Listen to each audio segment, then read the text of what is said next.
Tuesday Live. I am ALIYU BARAU. One thorny issue in the life of Nigeria today as a nation is an issue that has continued to occupy national discourse, the Niger Delta question. It's an issue that has for far too long been a threat to national security and the economy generally.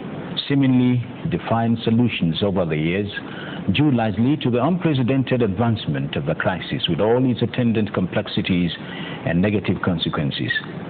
However, today there seems to be light at the end of the tunnel, with government resolved to find a lasting solution to it, especially with the strategy adopted by the ADAMU administration in granting amnesty to the Niger Delta militants who laid down their arms.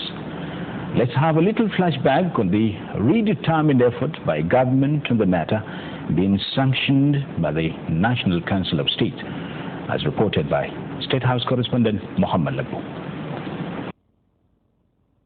Body composed president, all state governors, Nigerian presidents and heads of state, leaders of the two chambers of the National Assembly, and former chief justices of the Federation.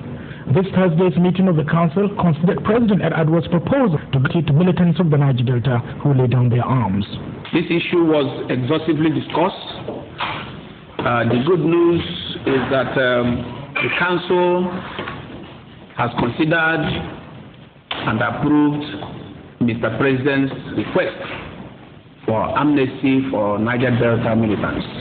It is the highest body that could constitutionally advise the President on Section 175 on the issue of amnesty to the militants.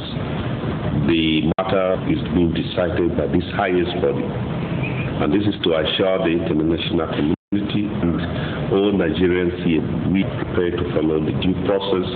We are prepared to respect the human rights and follow the law in resolving this situation in the Niger Delta. The council is said to have praised the president for his offer of the amnesties. Mr. President was commended by everybody for the initiation of this amnesty. The idea was really welcomed by almost everybody. On the issue of amnesty for militants in the Niger Delta, very well received by council. Everyone applauded the president for this bold initiative. This lives in the history of this country is the boldest initiative so far taken to resolve the issues in the Niger Delta. Yeah, well, thank you, Labo. I have with me in the studio Representative ESEME EYIBOH, is the Chairman House Committee on Media and Publicity. But for the benefit of this discussion, Representative EYIBOH is the Dean of the Faculty Board of the Initiative of the House of Representatives. You're welcome to the program once again. I think you were here last week I was there discussing the media. Media and development. You have so many constituencies. Well, this also, it has a lot of nexus, connect, because this is the issue of national development.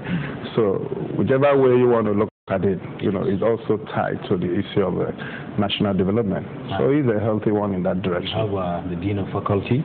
Yeah, because the University of House of Reps. So well, it's not seeking for accreditation, though. Yes. You're welcome, Thank you. Honorable. Thank you. Yes, I have sitting next to me Dr. Ali Adamu, a political economist, an economic historian, a former university lecturer. Well, they say once a teacher, always one. He's now an international development consultant. Dr. Ali Adamu was a pioneer officer of the then National Mobilization Campaign Organization, popularly known as MAMSA, created by the Babangida administration, and the first MAMSA director of the old Borno State. As an educationist, Dr. Adamu was the Executive Secretary of the Astral National Primary Education Commission, NPEC. I remember your three key task areas, the infrastructure, superstructure, and the child. So you have the Dean of a faculty there. The capacity. Dr. Ali Adamu is one great Nigerian who had done his country proud in academic prowess. Well, I think he's in the right place, the Dean. He's coming home.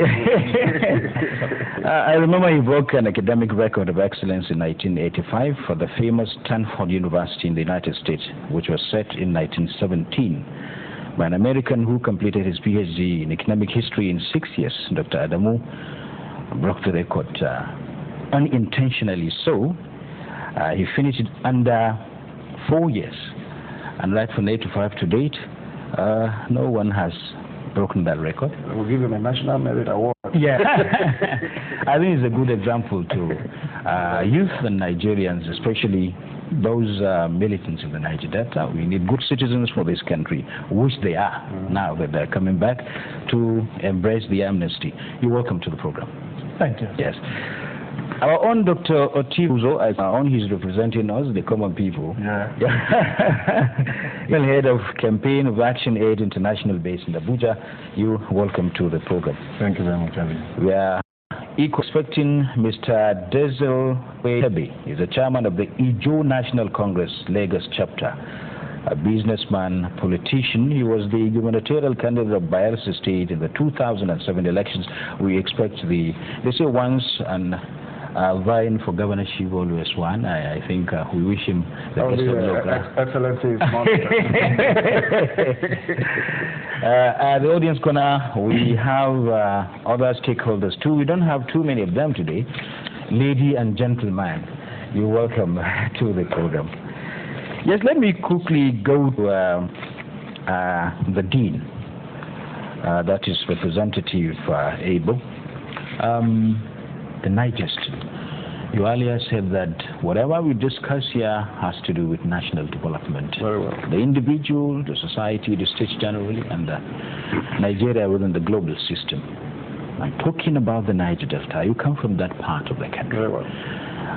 Representing, that is your primary constituency. Although I would say I belong to you, yes, being a journalist too. So you've covered it. As a journalist, you've covered the incidents. There are so many things that happen, and now representing the people, representing Niger. This Niger Delta question over the years, why hasn't it been possible for the successive administration, I wouldn't like to say to nip it in the bud, perhaps to combat the situation, escalating by the day to a very great, tremendous dimension? How has it been? What is really the problem? Yeah. Well, if you ask me clearly, like you've done so, I want to thank you very much for that question.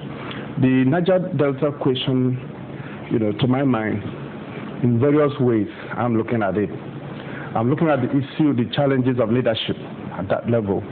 I'm also looking at the issue of governance, and also at the same time to the issue of responsibility. You see, when the origin of the Niger Delta struggle or question, arose from a legitimate, demand, a legitimate search, for identity, for the issue of social justice, to the extent of to every man his own due, clearly. And this was so legitimized and, of course, championed from the pedestrian of cerebral disposition by the progenitors. But some way and somehow the challenges of leadership came in. You realize that what we now call militancy, or whichever other name you want to give to it, is the outcome of the collapse of leadership. The criminality in the Niger Delta today is a product of poor leadership, collapse in leadership.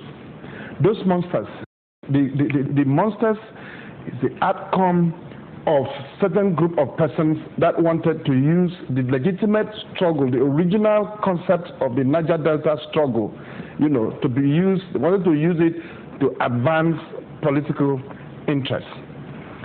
Now, most of the guns the gentlemen are carrying, or those gentlemen who they are today, are products of those individuals. So they were using state funds. They were using facilities that those facilities were intended to be used for the purpose of developing both the human and the material infrastructure of the Niger Delta. But because in every leadership, there is a call for responsibility. In every responsibility, accountability is very needful. So one could have expected that most persons who were found in position of leadership, of course, had the burden of responsibility. to be able to be accountable to it, not necessarily financial, as it were, but in all ramifications.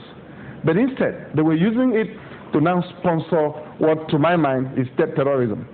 You know, it went on and it connected into the monster today that every other person is finding it difficult to control. I must salute the present government for the bold step, indeed. Because some governments will have looked back and said, let's go to war and let's go and wipe them away, you know, and which, of course, it will have now crystal ball into insurgency. And from my knowledge of military history, I am not aware of insurgency for the past 50 years anywhere in the world, you know, which government have been able to totally, you know, crush. I'm not aware of such insurgency. If you look at the issue of the Afghanistan, when the Americans and the United Nations and whatever, they said they are finished with it, and today they are going back there again. So what the present government have done has shown three issues. One, responsibility in leadership. That the government of President Umaru Musa Yar'Adua has risen to responsibility. He has risen to the challenge of leadership by taking this bold step. The bold step is not to mean that it's weak, but governance at any given time is intended primarily, you know, to protect the life and property of its citizens, first and foremost. So, for the state now to say it has granted amnesty, a way of saying that to these gentlemen, look, you are members of this family. You are our brothers, you are my child, or you are our children. So come out. You have a chance to retrace your steps. So it's like the biblical issue of the prodigal son. So it is a very bold step. And I also want to say too that even the government taking that step, it will have said, look, let's go, let's crush, let's deal with these fellows. But it is not the issue of might and power, which of course the state has. It's not so. But it's the issue of showing that level of sensibility. You know, the government is respecting the collective sensibility of ours as a nation, as a sovereign nation, and now is approaching it from the standpoint of giving back to the people accountability for responsible leadership, which clearly that has been done. But you know, my worry clearly is that now when we are talking about amnesty, who is this militant entitled to amnesty? Because to my mind, there are two of them. We'll come to that. I'm not getting so. Yes. So now, what I am now saying, and very clearly indeed, is that the origin of the militancy is a collapse in leadership, fell in a responsibility to rise up to the occasion, and of course, the challenges of, you know, governance at various levels. Because the previous government to have done something positively and proactively to be able to tackle this issue. And most of these issues will not come up. The present government is just inheriting it, you know. So we want to see a situation where as we move on, as a nation, we will be able to reciprocate the bold step that the present government has taken as a father, has taken, you know, as a nation, to now be able to have a kind of a cohesive, a harmonious, and a purely integrated nation, free from lives. Two fundamental issues came to the fore when you talk about the so-called militants, are citizens of Nigeria, just like you and I, and perhaps you say they were looking for their legitimate earnings, perhaps search in search for identity and rights. But the second issue, talking about collapse in leadership, and they have access to public funds. What kind of access to public funds, leadership at the regional level? Sponsoring all this mayhem and whatever? I think it was more or less like state terrorism, because if you want to look at it, who are the beneficiaries? You know, the origin of the militancy. Who are the beneficiaries? You realize that these boys are just a mere veil. They're mere veil. You know, they're veiling big masquerades. You know, big masquerades that, you know, as we move on in this discussion, it would also be good for us to go into it and now look at the identities of these big masquerades and what is the character element of this masquerade. So what I am saying clearly is that you will not clearly say that, look, Mr. A or B was the only entry, because it was some kind of a broad-based thing. It was an orchestra of deception that people now put it together. And a lot of people, they know themselves. You and I also know them. You know, they put it together, armed in some cases to protect themselves and the atrocities they were committing against the people. And in some cases, they were using it to further their political interest by creating some kind of a pseudo-empire for themselves, and sometimes they use it, to perpetrate a level of atrocity where they will introduce some kind of a conspiracy to put the community, to put the state, to put the people on constant state of fear, so that the process of change, which of course is very natural, will not take place as it went due. Yes. So those were clearly the beneficiaries and actually the promoters. Yes. So it cut across. You have them at regional level, you have them at national, and of course you have them at state and local and all that. So it was some kind of a systematic thing. Yes. Yeah. Taking a look at it, this dimension of sponsored terrorism, let me put it that way, perhaps at the peripheral level, maybe on politics, this political theory that these youths are sponsored by the so-called political elites. And the issue of the Niger Delta is of a greater dimension. It has lots of violence here and there. And from what Representative EYIBOH said, and your knowledge about that area, and your knowledge about the assassination from the beginning of these problems, oil, the black gold, is the beginning, so to speak. Environmental degradation, the issue of social relations between the government and the governed, principle of social contract. It has its root from there, and is it the way that the youth should please perhaps express their grievances? Thank you very much. I think the question you asked me hit the nail on the head. The origin of the Niger Delta question is oil, and how oil is used, managed, and reactions of people to that oil. And we have reached this level because of poor management of the reactions and how the ruling class has dealt with the issue. Now, if you look at it carefully, you will notice that right from the colonial time, the people of the Niger Delta have always complained about marginalization, which led to the Wheeling Commission of 1958. And any good person who understands the history of this nation, we know that the Niger Delta people have played a key unifying role in this country.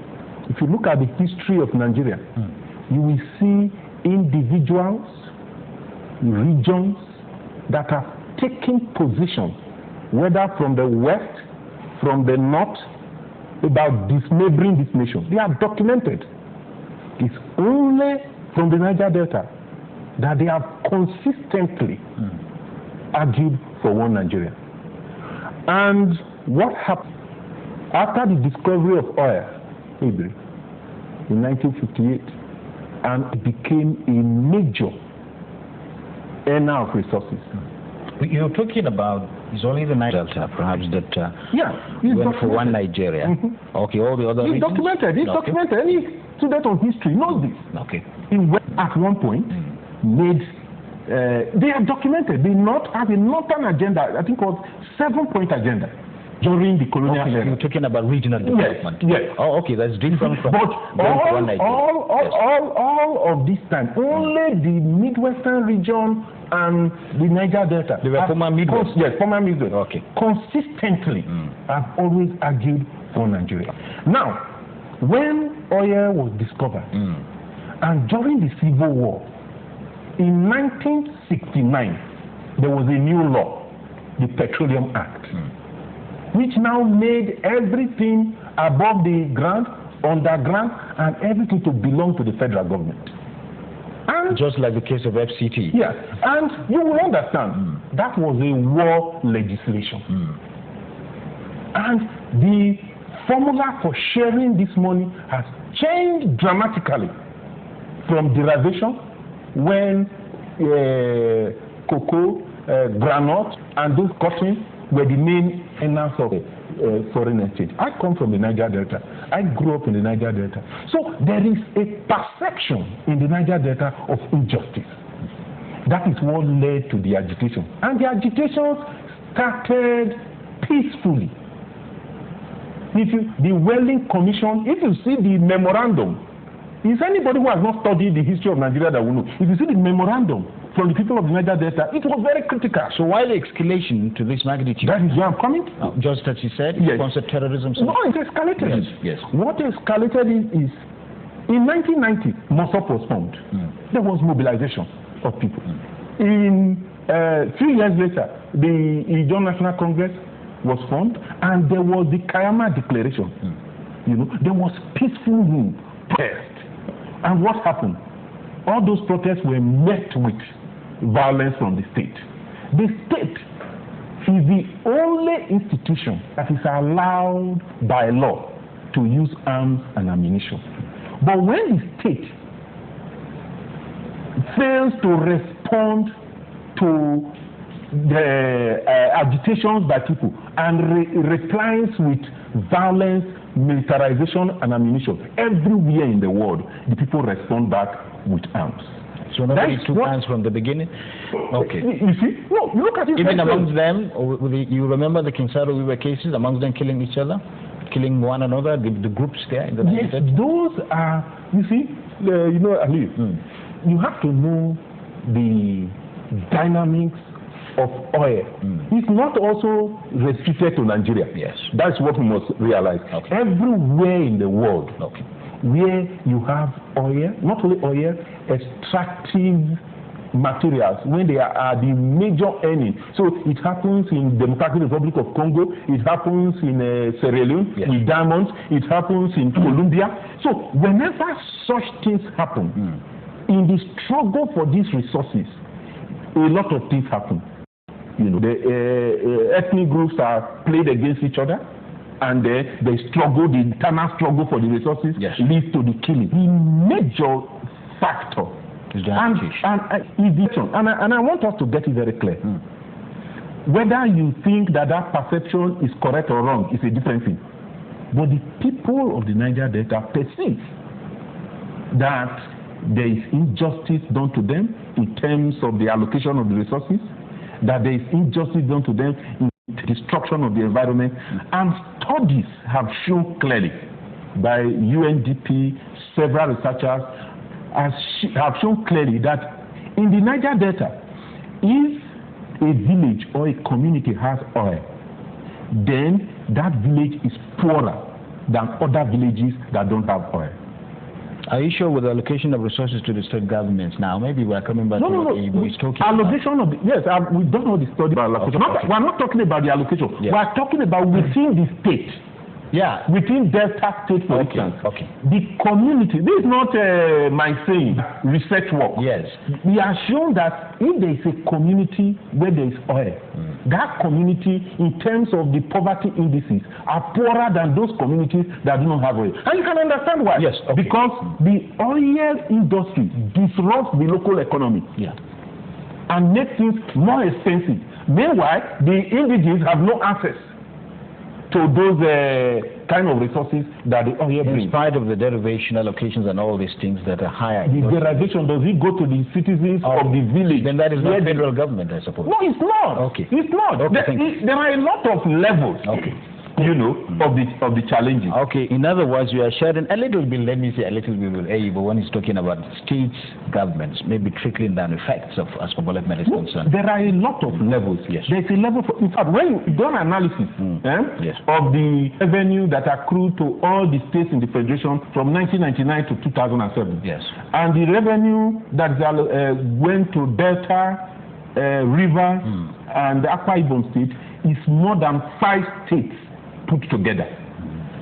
So the question of revenue flow to the Niger Delta is another level of analysis. Another dimension, And the question of the debate of multinational corporations is another level of analysis. The question of the behavior and conduct of Niger Delta leaders and people is another level of analysis. But what we are looking at here is what are the responsible for this crisis reaching this level. Thank you very much. I like that area. You know, you went round and round and perhaps going even international level. And incidentally, we have an individual here who perhaps comments on national and international matters and international economy generally. Yes, just as he said, EYIBOH, talking about really the Niger Delta question having a kind of different dimension, multi-sectoral, so many issues in it. Incidentally, security fundamentally in Niger Delta is one of the focal points of the 7-point agenda of Yar'Adua administration.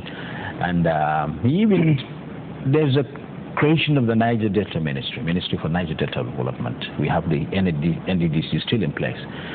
And we have these problems. We still have these problems. He made mention of so many areas, the issue of black gold, and is a problems, goods and bad sides. How will you see Nigeria within the global system as a takeoff with this problem, black gold, the Niger Delta, and the question of national unity? Thank you, ALIYU, for this question. I think that as far as Nigeria, the Niger Delta, and the black gold are concerned, what we have is that we have all the requisite resources on the ground. What is left to us now to do is just take the appropriate steps in order to realize the path to our eventual development in using these resources. One could begin off by saying, in the light of current happenings, that draw a flag here and applause there, that's the bane of leadership. And a tolerant leader, a mustard, while a patient followership, the benefit. It seems to me that without the possibility of a leader so tolerant, tepid, tame, and taciturn like Yar'Adua, the solution to the Niger Delta problem would have taken on a different tint altogether. But I think that, well, as I have been watching Yar'Adua since he came to power as a social analyst, I think one thing that really must have taken off the sword from the hands of inimical critics, perhaps this is decision about the Niger Delta. This decision, the amnesty grant itself, illustrates typical and perhaps apt approach to the solution of the problem of integration. Every country in the world has its own fault lines, social fault lines, be they religious, ethnic, class, economic, sectarian, name it. If you take Canada now, Premier Stephen Harper, who has just, won election in last May as Prime Minister, his second term as Prime Minister, is conscious of the fact that he sits atop a country that is fictionalized along a definite divide. French-speaking region of Quebec is a very precarious phenomenon.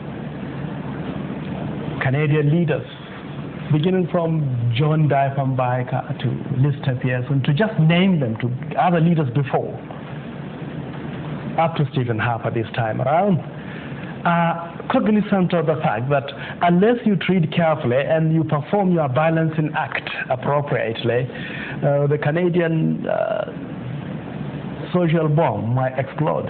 Every country has its own social bomb. That's to say, if you take the case of Belgium, of course, an economically buoyant country, Belgium is the headquarters of NATO, if you want to put it that way. It's a very auspicious kind of piece of country in Central Europe. But if you take the case of Belgium, Belgium is but two countries in one. The French-speaking Walloon do not necessarily see eye to eye to the Dutch-speaking Flemish. And so all leaders, including the present president of Belgium, Yves Lemaire, all leaders throughout Belgian history have to treat this balancing act, have to really make sure that societies are held together. So Yar'Adua is not alone. He's not an orphan in this action he's taken. And then too, if you take the case of Great Britain, our dear mother England, if you want to put it that way. Great Britain, leaders right from the 19th century, all prime ministers have done all they could to see to it that the schemes, that the fault lines in Britain don't give way.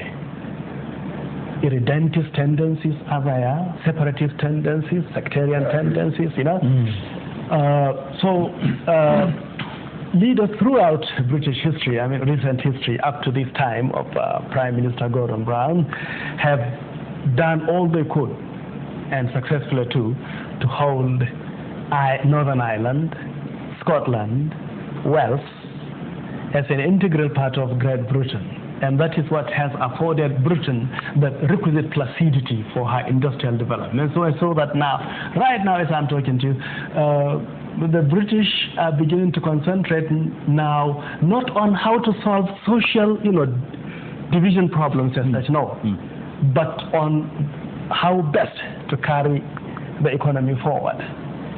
The British are deciding now to say that there's a way within Britain that now, it was the first country to industrialize, and but unfortunately, and this industrialization entailed manufacturing, and now, but from the year 1970 to 2007, there had been a subtle shift from manufacture in the United Kingdom to businesses and services. And so much so that by the year 2007, 30% of GDP came from financial services and business services, as opposed to 13% from manufacture. And so the British people are now saying, well, now that we have peace, no more Northern Ireland problem, no more this and that. Why don't you concentrate now? Why don't you go back to manufacturing, by the way? What's wrong with that? After all, the Chinese are making it. The Chinese are 45% of the Chinese economy is accounted for by manufacturing. And so another case in point, of course, is Spain. If you take the Basque separatist regions, as well as Catalonia, all these have a propensity to want to separate. But you see, and that leaves successive Spanish prime ministers with the task of really bringing the country together, keeping the country together. Because short of that, you cannot develop. What President Yar'Adua has done is that, look, let us secure ourselves peace first. Once there is peace, especially in a region where economic activities are taking place, and these economic activities account for the resources on which Nigeria's economy is largely predicated, or at least foreign earnings. I'm not saying economy, but foreign earnings are predicated largely. Now, once peace is secured in the Niger Delta, then definitely we'll have surplus income. We'll be able to meet our daily OPEC quota. And then we also will be able now to reduce our balance of payment deficits. Because even as we are earning now, I'm not saying that we are maintaining any trade surplus with the rest of the world. No, we aren't, because it's a mono economy. It's oil. So it seems to me that once peace is secured, the way I can read Yar'Adua is that once peace is secured in this region, then we can begin to home in on our much talked about Vision 2020.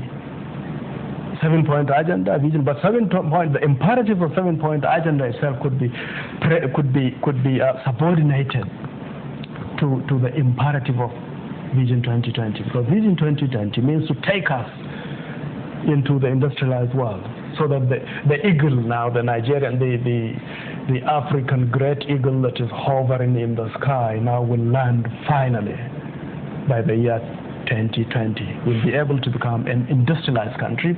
Right now, there's no industrialized country on the whole African continent except South Africa. which is a shame. But we have the population, we have the domestic market, we have the requisite resources. What we need is the requisite social engineering for us to take off. But unless we industrialize, we don't have any car.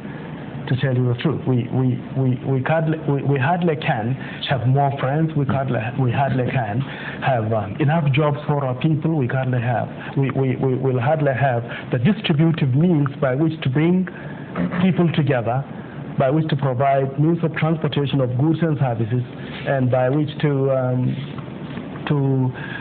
smother all opportunity costs which people feel they're incurring by not participating in the economy properly. So the Niger Delta problem is the cog in the wheel of progress for now.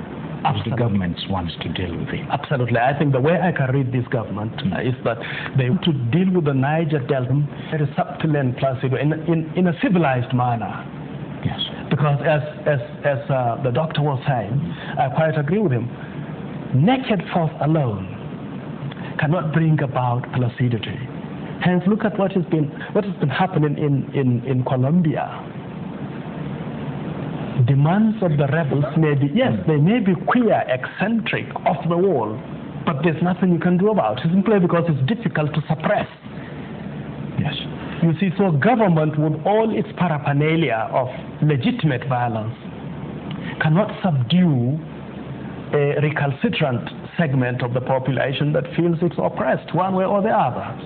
So that's why what President Yar'Adua is doing, I must say, ride on, Mr. President. Yes. We have a caller on the line. Hello, you're welcome. This is Tuesday Live.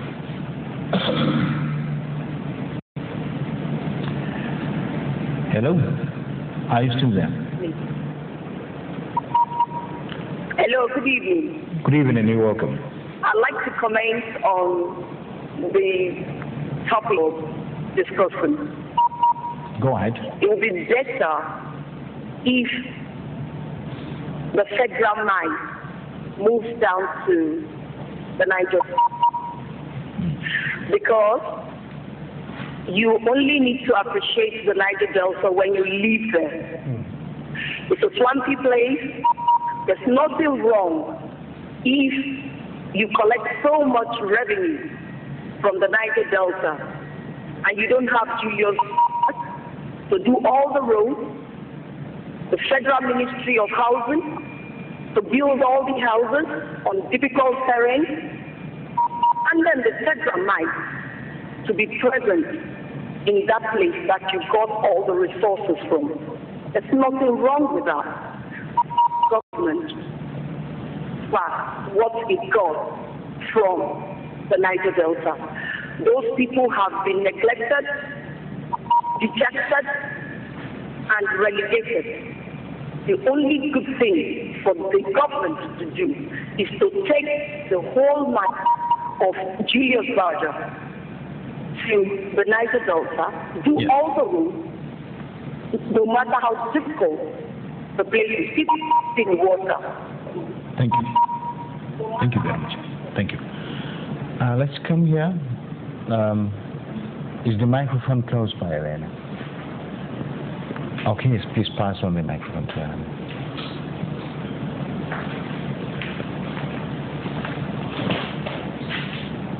My name is Medina Azaki. The Honorable, yes, you said the federal government took a very bold step.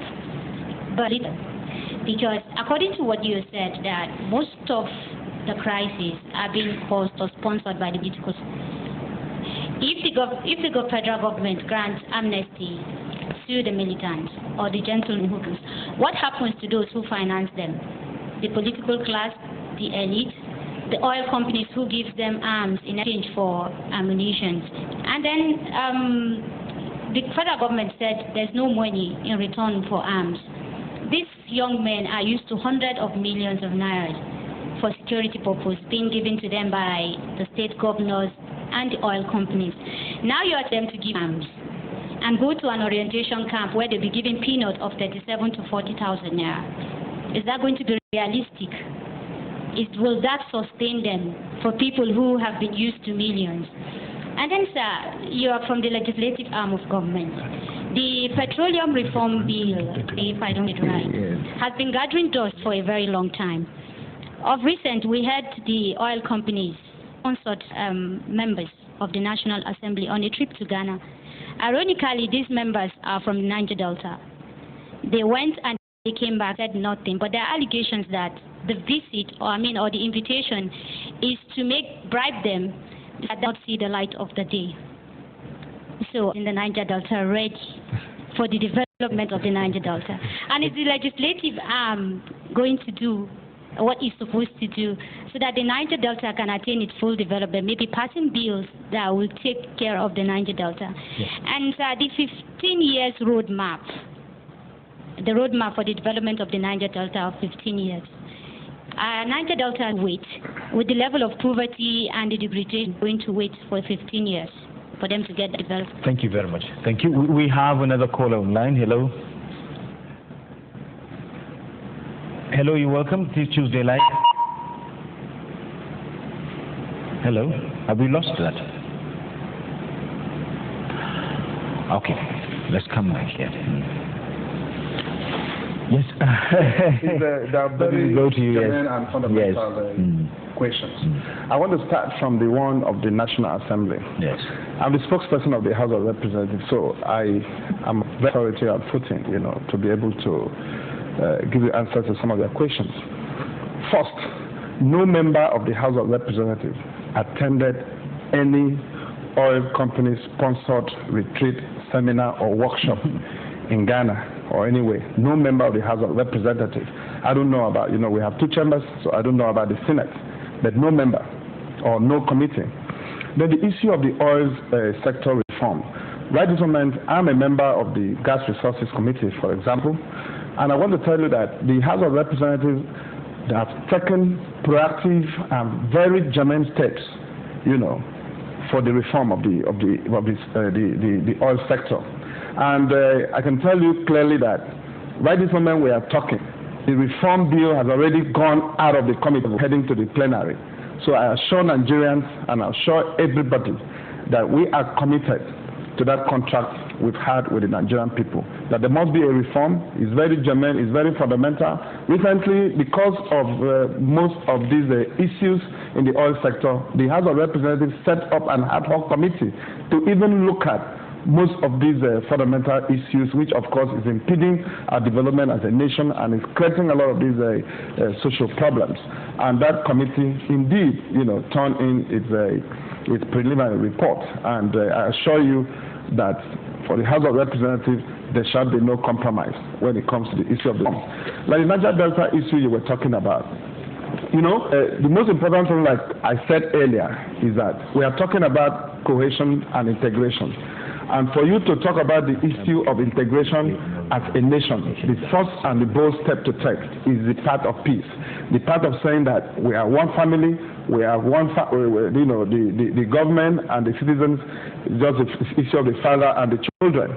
So the step so far taken is very bold. And the 15 years master plan of the Niger Delta is not a one-off thing where you say, look, when once at the nick of 15 years, this thing is done.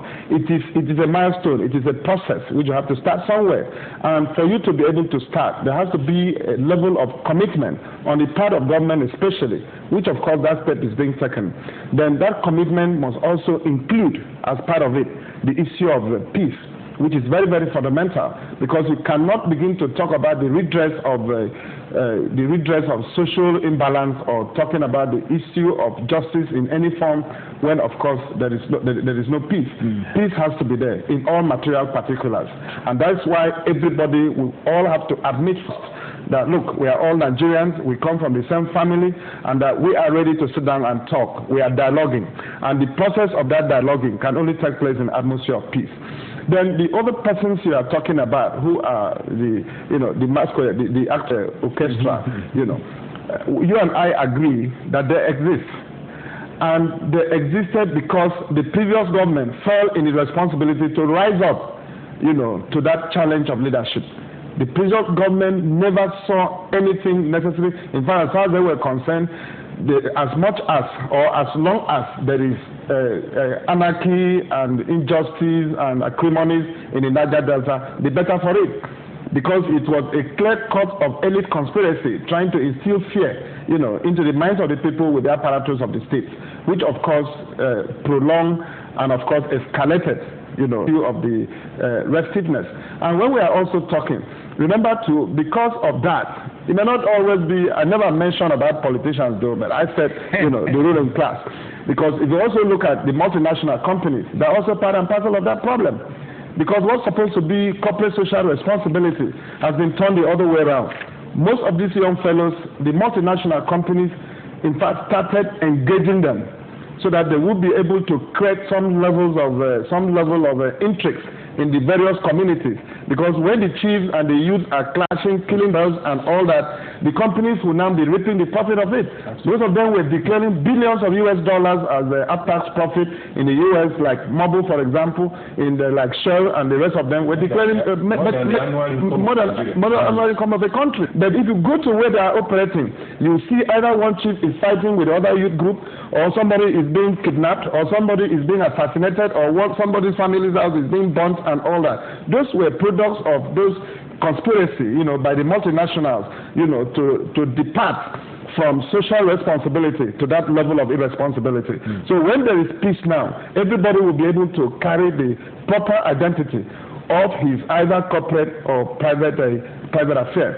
Then the issue of, you talk about gentlemen who were making millions of either naira or dollars now going to be resettled somewhere to be paid pittance. I think the gentlemen who are saying, my brothers, and who are saying in the creeks or whatever, I'm telling you that no matter the amount of money they are having, it is not the issue of a social pleasure that they have chosen to be there. It is the circumstances that have thrown them in there. Some of these circumstances may either be self-inflicted or promoted. But the bottom line is that the state before today never saw a need, for them to rise up to its responsibilities.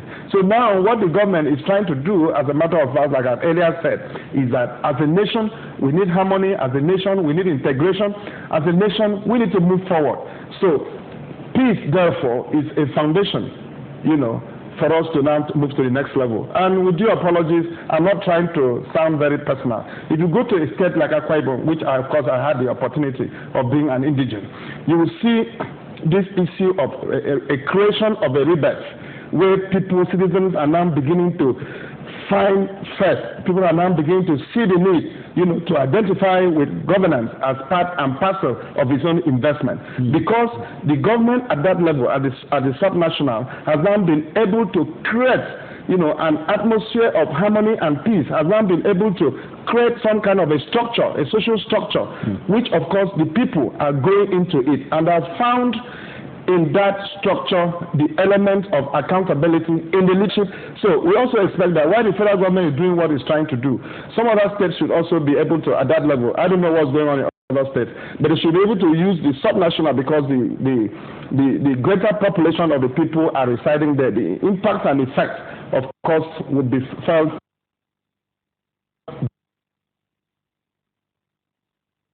better or worse, at that level. So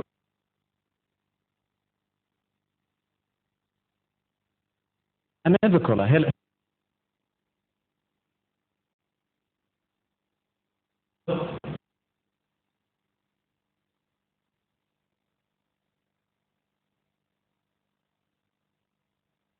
Hello? Yeah, go ahead and speak. Go ahead. Hello? Go ahead and speak, yeah. Hello? You're on. Go ahead. Go ahead. Hello? Okay, maybe later when we come back to you. But let me come to you. You see, if you had a flashback to the River State Reconciliation Forum by Alfred Balola, and you saw so many squabbles, people against themselves, people against government. And back and talk about the recent happenings of the hyperdeck, the agitation for the hyperdeck, because of the dams, the national grid and whatever. Although the devastation, the environmental degradation might be on a higher capacity in the Niger Delta because of oil, it permeates, it goes round and all the ecology. But here too, they have their own share of that blame on the federal government because it's a national grid. It's their farmlands, their houses and whatever along the river Niger out to Lokoja. 3 states or 4 involved, so to speak. Agitations for certain rights, so to speak, and again carrying of arms by certain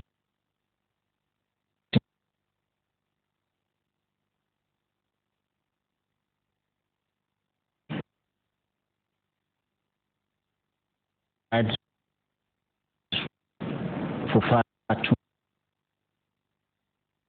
number of people that are carrying arms illegally. Taking a different dimension to kidnapping, so many crimes and what have you. But will you see that as a kind of sponsored terrorism against the backdrop of development funds? The lady that first called talked about the presence of federal government in the Niger Delta. Just as other states, like in the northern part of the country, the arid region, they wanted the ecological funds to control desertification. In the east, gully erosion and so many things. State governments, just as Representative EYIBOH said, the responsibility of governments, those that are closer to the people. State government expenditure on the need for the people and the people's reaction, the sizable number of individuals. How do you reconcile the two? I think the first thing is that we take that in every nation have rights and responsibilities. The citizens of a nation have rights and responsibilities. And there are also expectations of citizens from government. And it is actually failure of the political elite and leadership. Yes, the political elite. Yeah, across border. That you have to wait for people to agitate for something before you respond. In construction of society, there is a contract between the people and the state.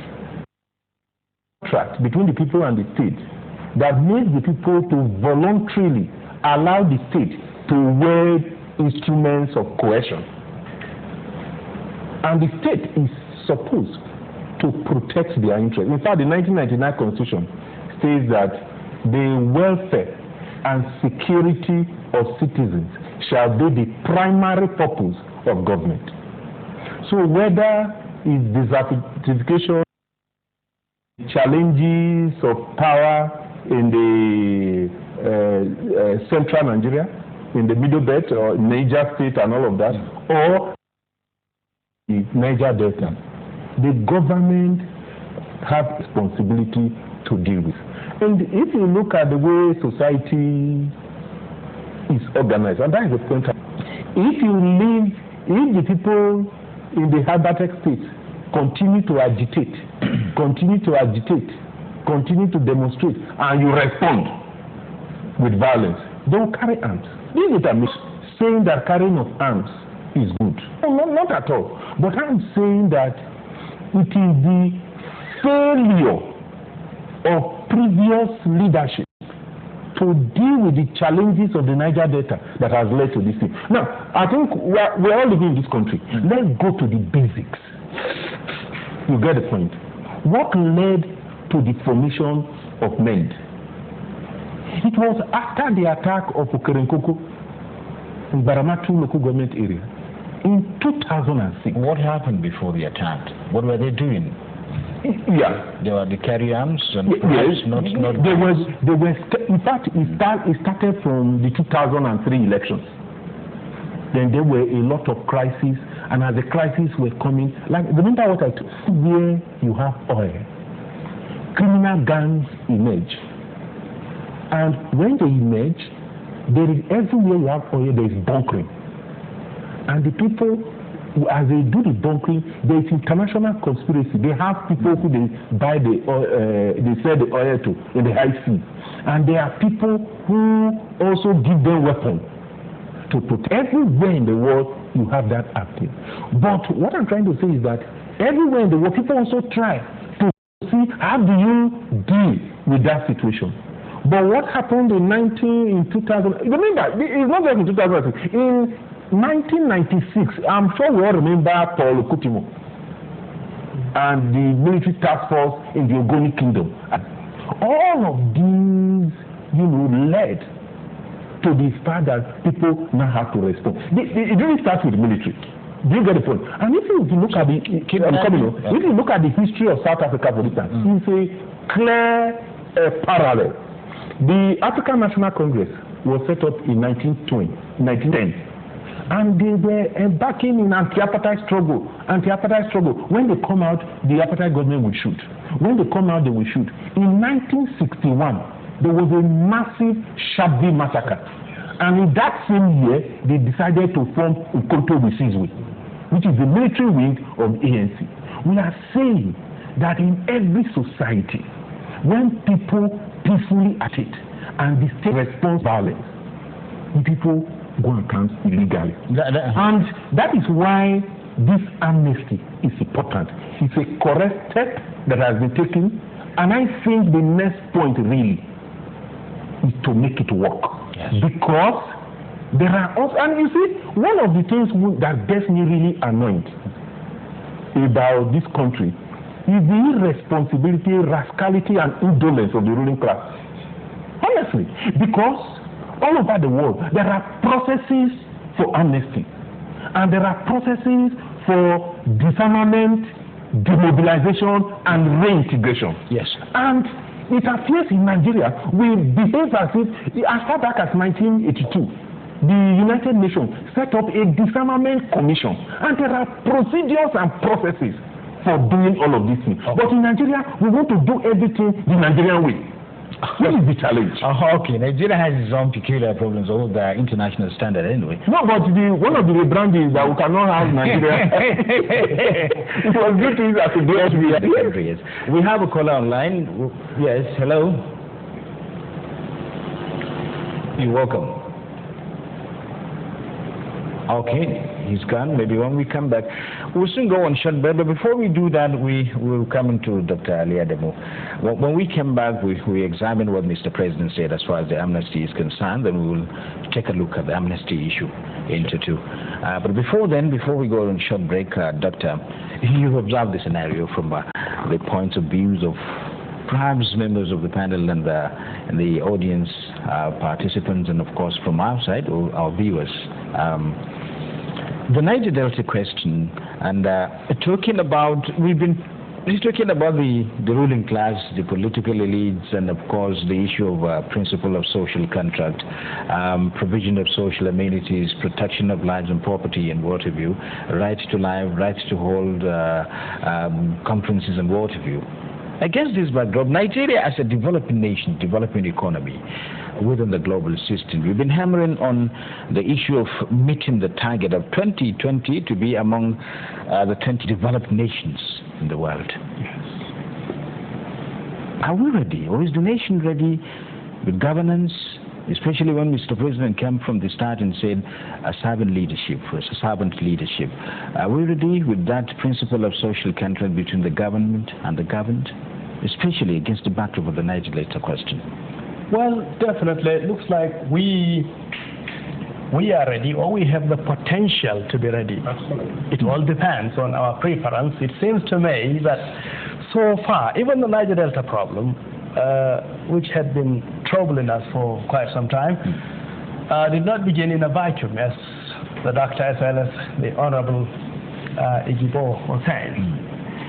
It seems to me that once we get our acts together, once we zero in on the actual causations of problem in the Niger Delta, the Niger Delta has got all requisite, has got all the essential elements of humanity. The same militants who might have been seen in the first instance as brigands or as incipient mercenary urchins doing the bidding of some politicians who were out to aggrandize themselves in a way or two, but the best way to go about it, of course, was via the instrumentality of violence. Even the militants themselves, you might say, are counter-acculturated in their own approach because they... Sorry, Doctor, we'll come back to you. We have a distance call, perhaps from outside the country. Sure. Yes, hello, you're welcome. Hello? We have problems? Okay. So even the militants, even within the militants, you're not saying that these militants are irrational people as such. No, they are not. They are extraordinarily intelligent. There are people that have, because anybody that can organize violence, administer and control it using the principles of C to the power of 3, communication, command and control, and that is definitely, it inheres within the ranks of the militants. The same militants that have this capacity also demonstrably have a capacity to identify their own priority, whatever that priority is. Be it a priority that is narrow as that of the Colombian Contra rebels or the drug lords, you know what I mean? Or a priority that is broad, one that could be likened to, say, the idealistic movement of the Tupamaros in Uruguay, or Tupamaros, it's last time in Peru, I think, and then or the Bedamerhof gang, or Italy's Red Brigades, or name them, or the Palestinian Liberation Organization, name them, because you find that their approach, of course, derives from a very strong grip of an ideological purchase, be it left-wing or right-wing or whatever. The Niger Delta militants must definitely have their own precepts, must have their own dynamic at the core that pushes them to behave the way they are behaving. But once the federal government comes out, as President Yar'Adua has now done, to say that, okay, we know you are rational people. What is the problem? Lay down your arms. What is the problem? We're going to solve it. We're going to attempt to solve it, but it demands sacrifice from the part of government, from the part of the rest of Nigerians, from your own part, because you're not living in isolation. Nigeria as a whole is a symbiotic communion, after all. One segment of society gives something, another segment gives another. No, it all depends too. You do find synchronic and synchronic variation as we move on in time and space. So, with all these happenings, you could say that definitely, if the militants continue to lay down their arms, and government does not forget, as my doctor friend was saying, does not forget to relapse into other problems, neglecting the Niger Delta front. It seems to me that what should follow after Yar'Adua's amnesty now is veritable step. Take veritable step. The Niger Delta ministry take off immediately. Let the committee, the presidential committee on amnesty, right? Yes, zero in on its immediate tasks of preparing the minds of the inhabitants of the Niger Delta, the militants aside, of preparing their mind to the fact that, look, government is coming to their aid now once and for all. And then the other aspect of the sacrifice, which must come, of course, to the stages, the state governments. The state governments within the Niger Delta should question themselves. They should really reactivate their compunction if they have any, and I do trust they do have the requisite compunction. Or where is the compunction they elicited during campaigns? They should bring it about. Was the compunction missed? Did they at a later time? No. Did they have the finisher line? No. Are they so busy with some other priorities that override the current issue at stake? No. I think they should show compassion and compunction. The states within the Niger Delta are strongly to blame. I'm not saying partly, strongly to blame. If you blame OMPADEC, if you blame all those other precursors to the amnesty, all those other constituted authority and techno-bureaucratic establishments by government to develop the Niger Delta, if you blame them at all, largely part of the blame must go to the states. Why? Because many of the states were created, in fact all the states were created specifically to take care of the problems in the Niger Delta. Specifically, that's what I mean to say. Right from 1967, when General Gawan made his own division of Nigeria into 12 states, General Murtala Mohammed followed, and then, of course, several others, Babangida followed, Abacha followed, with creation of more additional states. The states were not created for decoration. They were created to take care of indigenous, immediate problems. And I think now the challenge is at the doorstep of the states in the Niger Delta. Yes. I call upon them to please rise up to the occasion and to be much, much more responsible. I'm not saying they're not responsible. They are responsible. They are honorable gentlemen elected. But I'm reminding them that they have this very, very strong morality, if you want to put it that way, that strong morality to live up to expectation, to fulfill their campaign promises, to ensure placidity, to ensure an economic millennium within their states. Well, thank you, Doctor. When we come back, we'll discuss strictly on matters concerning the amnesty, especially as Dr. EYIBOH talked about. There are perhaps international standards to everything, especially disarmament and so many things that are to follow with this the amnesty. And perhaps towards the end of the discussion, we'll go back to what Dr. Ali ADAMU is talking about, the issue of, do we call it principle of responsibility on the parts of government and governance. We're going to have a short break now. We'll continue with the discussion after that.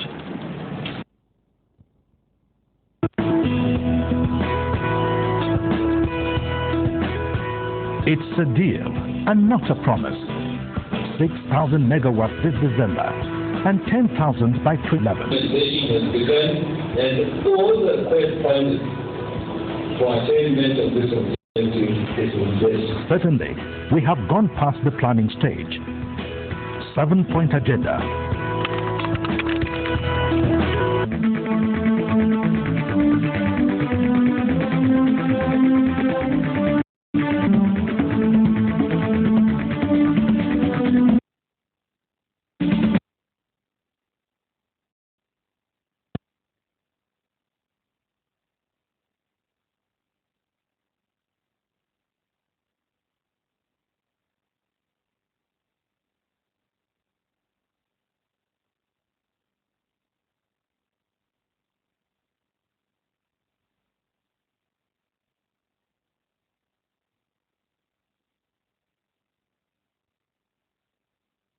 To you live with Niger. Still have with me Mr.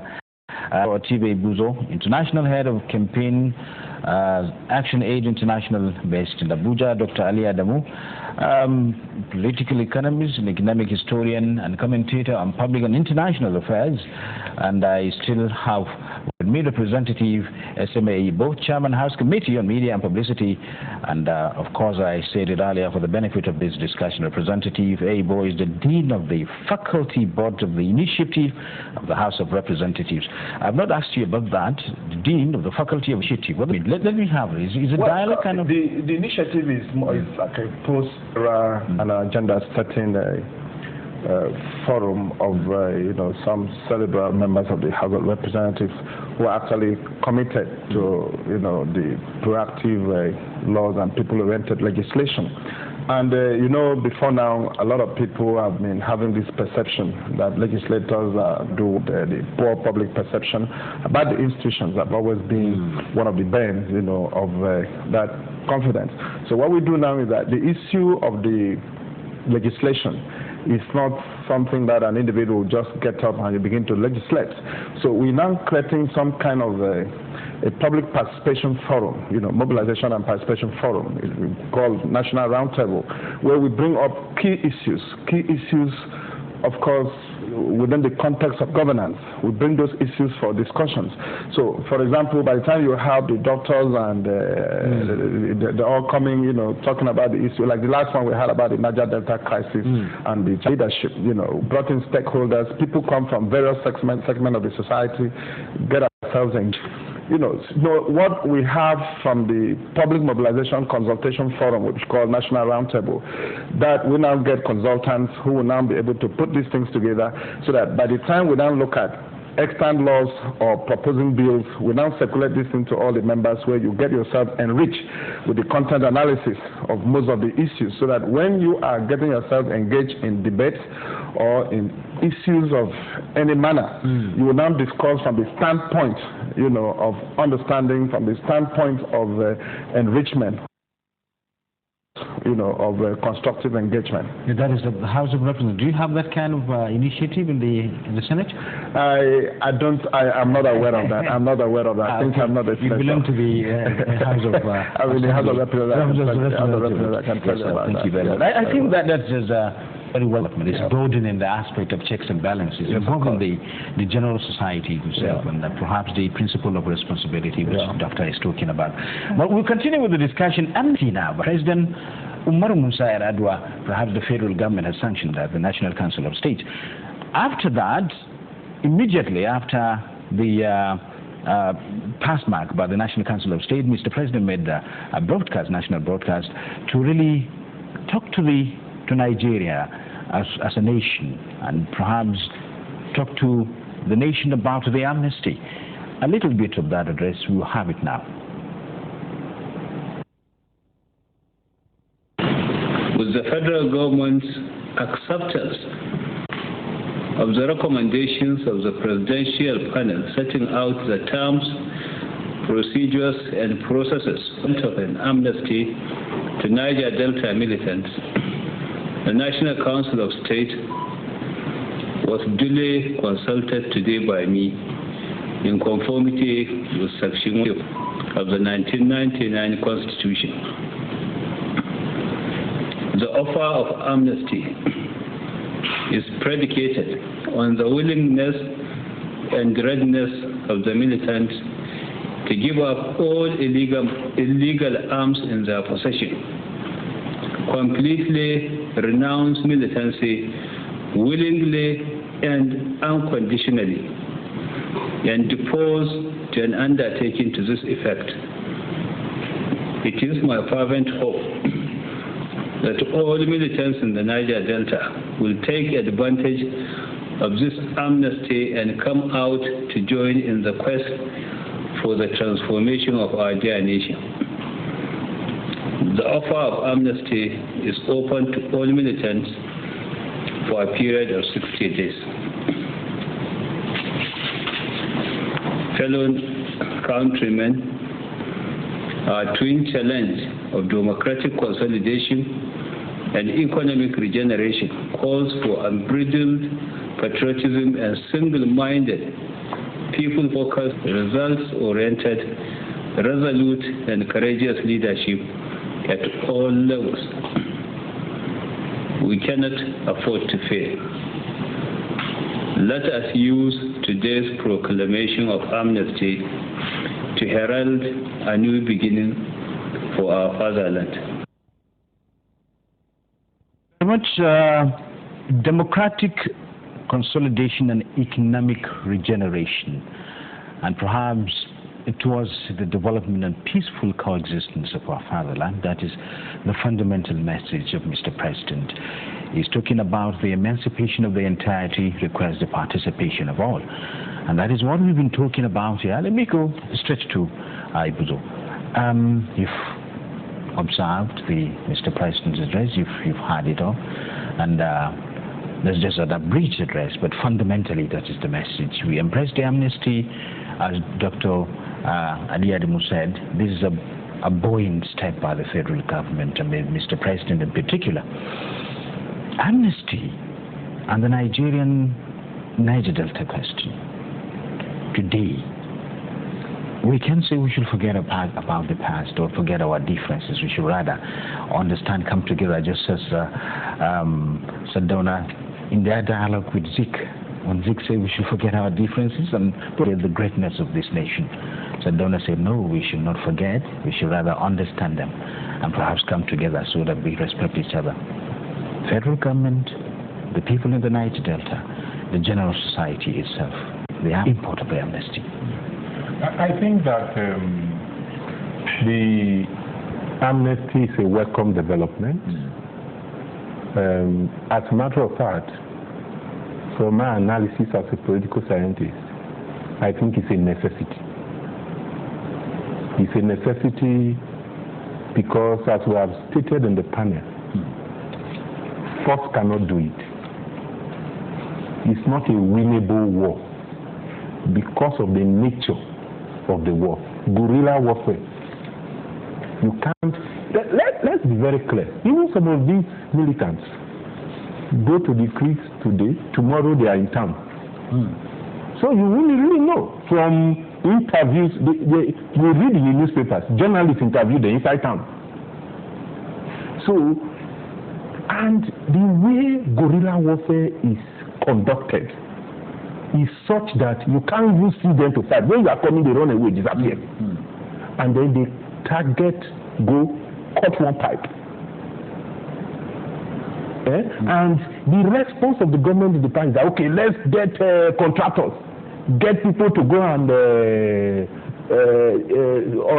do pipeline security. It's a laughable thing. I come from the Niger Delta. If you see the way the pipes crisscross through people's houses, through farmland, and you want to go and do security, it's not possible. So the thing is to have the goodwill and confidence of citizens. That is the only way. So I think that the amnesty is a necessity for both the federal government, because you know we are losing revenue by almost about 50%, and it's also a necessity for the militants, because like Honorable EYIBOH said, no person will willingly want to go and stay in the creeks and be fighting. And look at it. And I think Nigerians should be really look at the fine details. Look at every press statement by men. You will know that these are not riffraffs. They understand political economy. That's what Dr. said. And with fine English. You get the point. Recently, one of them was interviewed, Cynthia. So it's not only there are women there. So the way it has reached, the only way is this amnesty. But the challenge, and that is my fear, is whether we will do the amnesty as it's supposed to be done. What do I mean? What is required is 3 steps, interrelated steps of disarmament, demobilization, and reintegration. And there are principles and procedures to follow in disarmament and demobilization. There is a whole UN commission that has been created since 1982 that have brought the principles. There has to be principle of safety, there has to be principle of control, there have to be principles that will ensure the health of the militants. And all these principles have to be followed. And in fact, it states clearly that the phase of reintegration is the key and the critical stage. Because if integration fails,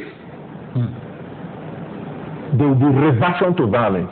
And that kind of reversion is more terrible than the previous one. It's like when you remove one demon and 7 more demons come back.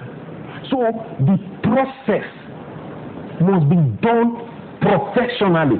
If it is the way that some government agencies do things, like, you know, you tell people that you home by 10 o'clock, and then you put the militants in the sun, and then they wait till 2 o'clock, and no officials have arrived. We can, from our knowledge of the psychology of militants, predict what they will do. There are some publications. There are also ways of dealing even with the psychology of the militant. If I hope what my sister said earlier is not true, that they will just call them and give them 37,000 to go. No. The reintegration process is a long-term strategy. After the disarmament, demobilization, the reintegration is a project of itself that runs for months and possibly years. Yeah, I have a lot of education because I've been working on the Niger Delta since the year 2000. And actually, that's an organization, have been working. There's a way you can engage the youth. This is a Nigerian youth conflict. There's a way you engage the women in terms of conflict. There's a way to engage the media in terms of reporting on even the whole business of the challenges in the Niger Delta. There is a way in which you can involve the Niger Delta citizens. Because how does any guerrilla work? They work by support. That's why today, the Niger Delta militants have support of the citizens. If you go and say you are looking for military, because people believe whether you like it or not. In fact, before when I was coming to this thing, I had a discussion with a lot of people. One young person from the Niger, one young lady from the Niger Delta. I said, no, the minister should not have to surrender. You get the point. So there must be a way of engaging with youth. There's a way of engaging with women. There's a way of engaging with leaders to ensure that this thing works. If it does not work, in fact, what I'm saying is not what they are documented things. There will be reversion to violence. And that reversion will be much more clear we've seen before. Yes, thank you very much for that contribution. Let me go to the representative. Dr. ALIYU talked about the issue of responsibility of government agencies, governance generally. There's the Ministry of Delta now. And when you talk about arms, it's not just to bring arms, even the modalities for demobilization and all these aspects is talking about then liberation process. Yeah. Reintegration is not just government to open up a camp for reintegration. One subconsciously, I'm aware that my local government, my small community is benefiting from the project by the NNDC and of course the Niger Delta military. I would be more comfortable than just that reintegration. How do you see this issue of responsibility now coming with that? Let me clearly say, when you brought out the clean speech, I took my quick reaction was the content analysis of his speech. And I saw honesty, I saw sincerity, and I saw commitment. But beyond that, beyond the proclamation of the amnesty, there's the issue of engagement and enforcement. And who are the people to be engaged? There has to be an interface between government and the people who are expected to be the beneficiaries of this amnesty. There has to be the enforcement of the amnesty itself because there are contents in the proclamation. Now, what you also have to look at is this. In the engagement and in the enforcement, who are the people responsible? At that stage, it's no longer the president. You now begin to have bureaucrats, there are people who are strategically, right this moment as we are talking now, they are putting themselves strategizing on how they will be able to use that as another avenue to get to enrich themselves. That's waiting. Yes, after all, even these things these boys are fighting, are struggling for in the Niger, there are beneficiaries who are benefiting from both ways. They are benefiting from government, they are benefiting from the boys. As long as the boys are in the creek, they are also benefiting from it. And they come back to the government, they are also in it. So at the end of the day, the government must also take a decisive action. This is when the issue of government, the issue of aims, the issue of intelligence, it must evolve. So that we do not end up using such a gesture as constructive as it is, now to use it as an avenue to enrich a particular class of people who will now come out as new buccaneers for this purpose. I want to give you an example of NDDC. The government is about reconstituting the board of NDDC. NDDC is expected to be, as it were, an interventionist agency. The government may end up out of political eagerness or pressure, go and pick up some human beings who will come there and sit back. Just as the amnesty, you are doing the engagement and the enforcement of the amnesty.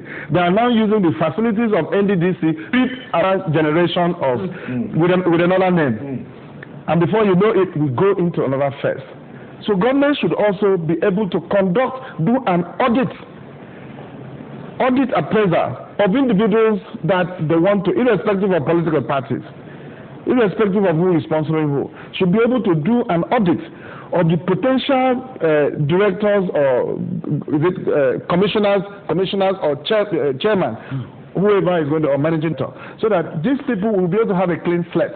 We need people who will be able to come out clean on this matter and now align, with the government's amnesty analysis.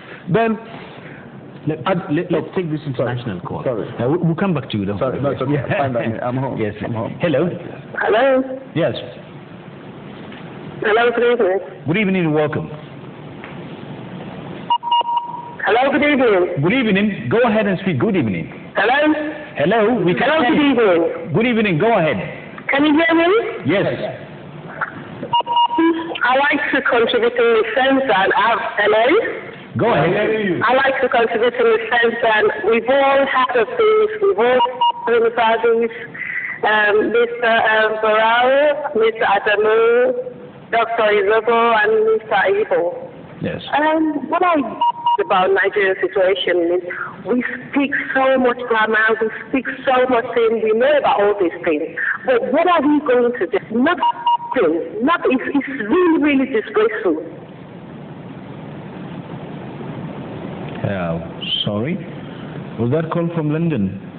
Oh, we've lost it, sorry. Go ahead. So what I was talking about is here we're finding ourselves. So in answer to her, there is no way. Perhaps we need to talk about this. Yeah, definitely. Yes. We're finding ourselves in a situation like a Marshall Plan. That's what we're undertaking. Now, who are these people that the government? Because there has to be a feedback. As you are enforcing the issue of amnesty, the government desires, and indeed it must have a feedback. How far has it fared in the course of the engagement, course of the enforcement? So it's not a question of going to bring somebody who does not understand the content analysis, who does not even understand the import of the amnesty, to now come and be an interface between government and the beneficiaries.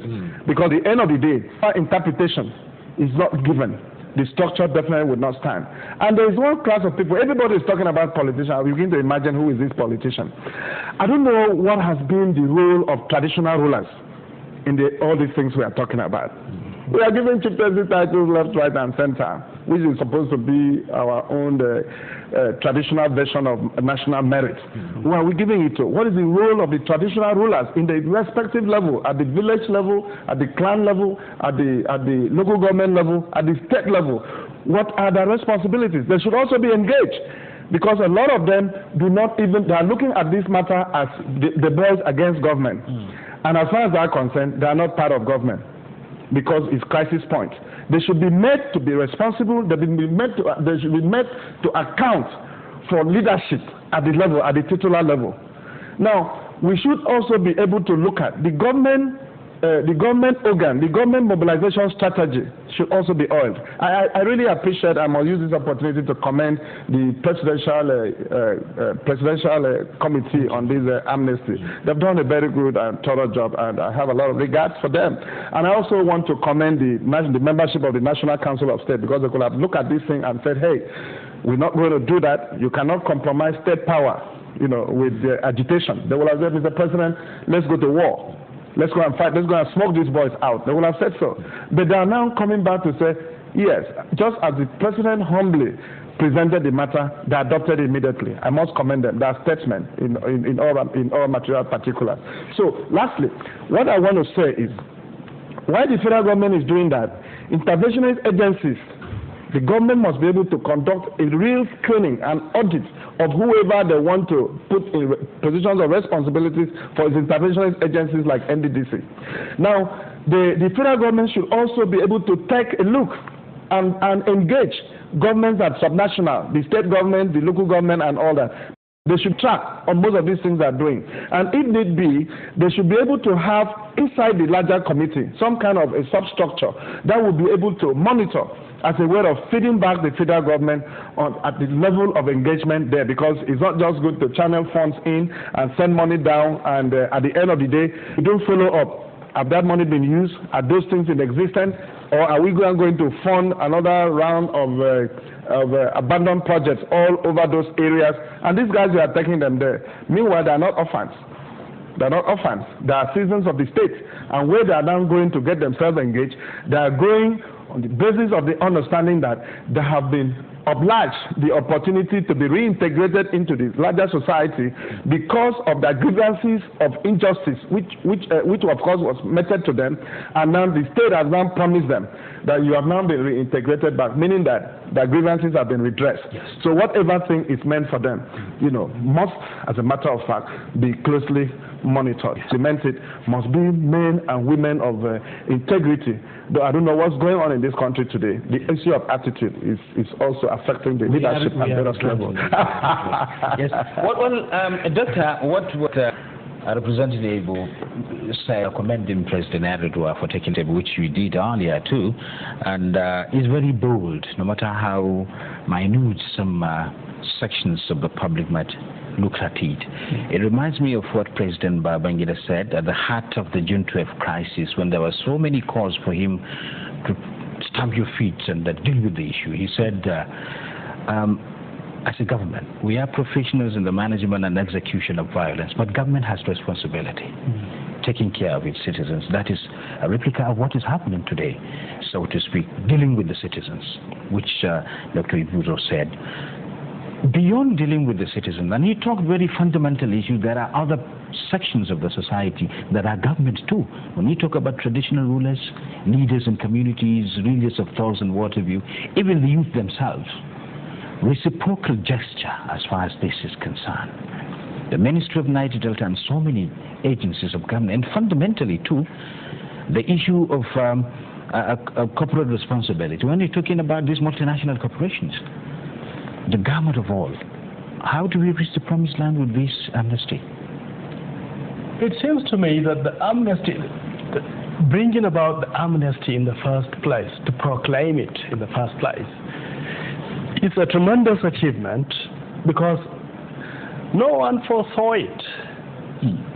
Most people thought that with the considerable escalation in the control, or rather repulsion of violence, joint task force, one thought that there was going to be a gradual escalation of the crisis. But then suddenly President Erdogan plays the fatherly role of the extent of this amnesty. And well, you don't say Erdogan alone, of course, but because the members of the Council of State are all honorable gentlemen. These are the former heads of state that ran Nigeria, including General Gawan, whose philosophy, you remember, at the end of the Civil War was, I don't call it civil war as such, but a war of brothers. General Gawan declared that there was no victor, no vanquished. And so with people like that on Erdogan's war chest, if you want to put it that way, you definitely are not going to have any war. Now, so it seems to me that left is that the militants, the Niger Delta people, the rest of Nigerians must all now look forward. Not forget the past, but not dwell on it either. Look ahead, look into the future, and conceptualize the goodies that will, the manna from heaven that will come about, that will descend to the table of Nigerians once the Niger Delta area continues to cohere in good placidity. Once there is peace in the Niger Delta, as I said, our daily output of oil will increase, and you know, oil is ephemeral. Oil, as Dr. EYIBOH was saying, is a curse in many respects, though. There are many countries, in fact, with the possible exception of Norway and Canada, okay, and the United States of America, and then the Netherlands. You don't find that oil wealth has blown any good for any developed country at all. The reason why oil wealth was useful in Norway and in the Netherlands and in Great Britain was nothing other than that. In fact, there were already pre-existing social and political institutions to support and superintend, yes, the use of oil before oil came. But in our own case, we are behaving like one who has hit the jackpot, just a pedestrian out from tattered penury and who just finds himself atop a pyramid of silver and gold.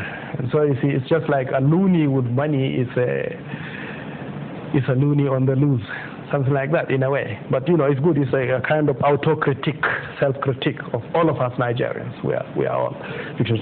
So seems like now with the amnesty and hoping that all things work well, we should then begin to rededicate ourselves squarely on how to maintain peace in that region perpetually and how to reallocate all our resources from all our money, income, coming from the resources in the Niger Delta for our own development. I mentioned Vision 2020. And I said, I do believe in the efficacy of Vision 2020. It's now, one might say that it's still predicated on incipient ambiguity, but I do trust that it could be ossified into something realistic if we are serious about it, Vision 2020, because then that will make us industrialized eventually, as well as agriculturally buoyant and viable. But what I'm saying is that once money comes in, and then the Niger Delta, the federal government should now focus on careful auditing, as the Honorable Representative, yes, is saying, as well as my doctor friend is saying, the federal government should institute a very thoroughgoing audit. The federal government must be catchy. If it means EFCC is going to camp there in the Niger Delta, so much the better. So, but you see, what we need is that once we set out now to industrialize, with the problem of the Niger Delta behind our back, then industrialization must breed two essential components: agriculture and industrialization. You don't, the two are inextricably intertwined. You don't pursue one and leave out the other. If you do so at your own peril. I am cognizant of the fact that the precursors of development, or rather the chief protagonists of development in the 18th and 19th century, Alexander Hamilton, Frederick List, would all say that, well, for a country to develop very quickly, that country must abandon agriculture and concentrate on industrialization, because you're dealing with machines, you're dealing with intricate technological and technical processes, quite like agriculture, whereby nature. When African countries and Latin American countries and Asian countries in the post-war period adopted their import substitution industrialization strategy, they pursued that to the neglect of agriculture. But by the year 1972, the impact was manifest. There was massive Soviet crop failure, and then Canada and the prairie region of the United States and other grain-producing countries around the world, in the industrialized world as well, had massive grain output, and there was a global kind of glut. So farmers refrained from farming in the late 1960s. By the early 1970s, we were greeted by departicipation of farmers in North America and elsewhere, and then Soviet crop failure and inclement weather in the rest of the world. And so at that time, African countries that had concentrated on industrialization in the import substitution industrialization strategy were left up the creek without a paddle. You know what happened? What happened was that there was grain shortage around the world. There also was oil shortage. The oil shortage resulted from OPEC anger with the West in the wake of the Arab-Israeli War of October 1973. All countries in the world needed these goods, were able to buy these commodities. Japan could buy because it had its industrial wealth, so could Russia and the Soviet Union, but third world countries could not. Third world countries that were, why? Because they were industrializing, they were producing goods but no agriculture, no food. So we shouldn't make that mistake here. I urge the federal government to establish and dedicate a basic commission will superintend and monitor the activities of the industrial sector as well as the agricultural sector and marry the two together. And such coordination should also involve all our most of our tertiary institutions, universities, polytechnics, colleges of education, and whatnot. They should all come in and see to it that industrialization and agriculture go pari passu. That's the meaning of national wealth. And not just oil. Not just oil, because oil is going to give way to nothingness in the future. It's either oil finishes completely, or that President Obama has accentuated his intent to develop alternative energy, alternative to oil, to develop solar energy, geothermal energy, yes, biofuel, absolutely, biofuel and all the rest, right? Even without oil finishing in Nigeria, because we don't want to dwell on the delicious unlikeliness of oil finishing. It's going to finish one way or the other. So before that happens, why don't we get ourselves industrialized and agriculturally buoyant? We do have our own domestic. So that the youths. Yes, we have 150 million Nigerians could undertake it. And then we also could begin to exert greater influence in the West African sub-region, because we already are playing big brother to the rest of our brothers in West Africa. They look up to Nigeria.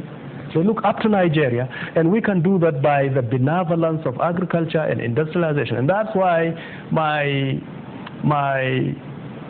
focus on Vision 2020 may be romantic, but truly patriotic. I don't want to blow my trumpet, though I'm good at the drums too, perhaps, right? But you see, to tell you the truth, my focus on that is that I see in it an efficacious beginning. If Yar'Adua begins it now, and he mentions it now, subsequent regimes and generations yet unborn should continue to cherish this and to improve upon it. Vision 2020. Yes. Thank you very much. There's this contributor, Archibong Inyang. He's writing from, he's calling from the Niger Delta area. Let the local government council in the Niger Delta areas be scrapped and the development be done directly. I know my political friend is. Listen to him. And the development be done directly, as in the case of the Federal Capital Territory. That is what you want. Most of the developments are done by the oil companies, and how are governments in these areas justifying theirs? In the case of Amnesty, the church must be involved. The government should stop the divide and rule. It means the religious bodies. Mobile and other corporate headquarters of these oil companies move to the areas of operation, and let the youth be employed by both the federal government and oil companies, and stop casualization, please. And perhaps that's what they want. Dr. Ali's recommendations of taking Vision 2020 to the greater height. Without the local government, we can deal directly to the people, I suppose. Yes. Any contribution from here? Because we have just one contribution. We'll come over here. What I want the federal government to do is, I was thinking there will be more orientation before the amnesty will be introduced, because when you reorient people, there's the need for you to tell them the reality that they should accept, and the reality that will bring development to them before granting them amnesty. Because people will see amnesty as if, are they criminals? They are not criminals. They're agitating. They're fighting for their rights. Are you granting them amnesty? Yes. For me, sincerity on part of the government is very, very important. Thank you very much. Maybe in conclusion, let's get to sample your opinions, the three of you. Let me start from Dr. EYIBOH. If we've discussed it, we've observed the scenario, you're into it, you and your people have done lots of research on Niger Delta, and empirical evidence have given you the leeway. You've observed what has been happening, and now, do I say this grand strategy by the federal government via the amnesty, the Niger Delta question, what Mr. President said, the issue of democratic consolidation and economic regeneration, which requires participation of everyone. What should be the way forward? Yeah, I think that the way forward, the beginning point is this amnesty. And the way forward is professional and clinical execution of the amnesty in such a way that all the elements of disarmament, demobilization, and reintegration are covered, especially reintegration. And while doing this, all efforts must be put in place to checkmate people who will want to utilize the amnesty process for 2011. Because they are going to attempt. And I think that the citizens, and I think that's why I want to commend the NTA for this kind of program. The citizens have a lot of role to play. In this panel, we've talked about the ruling elite, the ruling class politicians. But every country gets the type of leaders that they deserve. And everywhere in the world, including the developed world, if they can get away with a thing, they will do it. That's what happened clearly by British parliamentarians.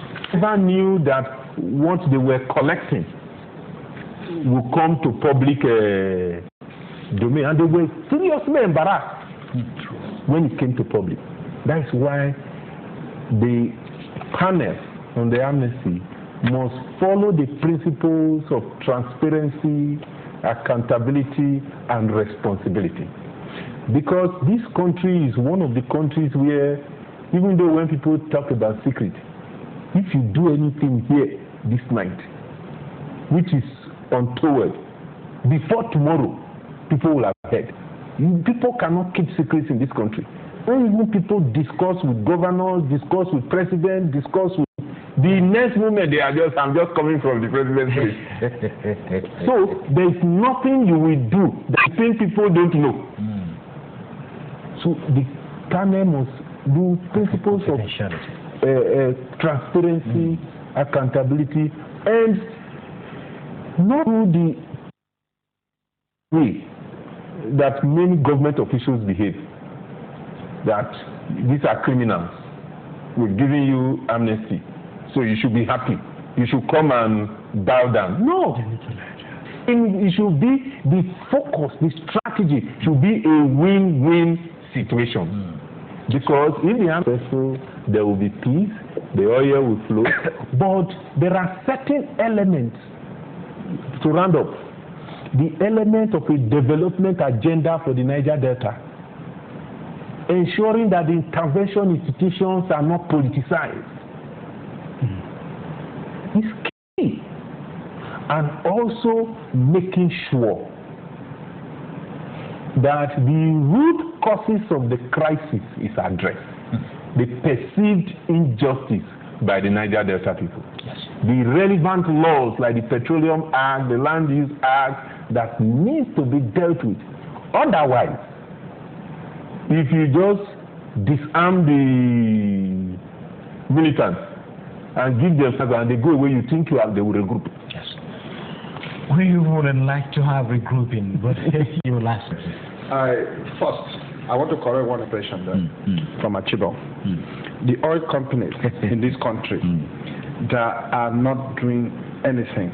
The oil companies that they are doing, which we must comment on, is the issue of investment and capital flight. They're interested in taking money and investment out of this country. They're interested in polluting and undermining the local content policy of government. So the oil companies are not doing anything. Sorry, Honorable. Sorry. Companies everywhere in the world go for profit. In the United States of America, companies, when they go there and the condition is too extreme, they go to Mexico because the conditions are more lax. Yes. No, but the challenge is for government to control this company. No, the issue of a citizen, saying that the oil companies are the ones that the people who are rather developing is a very wrong. I agree with you. Totally very wrong. I agree with you. Yeah. Then the other thing is that I want to request that the federal government is not just going to be the only institution to get these things done. There must be a strategic engagement of one another by governors in the Niger Delta, because they all have peculiar problems. We're talking about oil today. I don't know what we're going to talk about tomorrow. What are we serving for tomorrow? What are we serving for tomorrow? If you go to a state like Akwa Ibom, I'm sorry to use that as an example, but it's a very germane example to be used. The government is now diversifying, going into a lot of engagement like the Tropicana project and like the Ibaka project and all that. So those things, of course, will be able to sustain the economy of that state over time. So when there is no more oil, the development of the human infrastructure in that society will be on. And it's very germane when we are talking about the issue of attitudinal reorientation. When once a government at that level, at the subnational, which of course is directly responsible to the people, are able to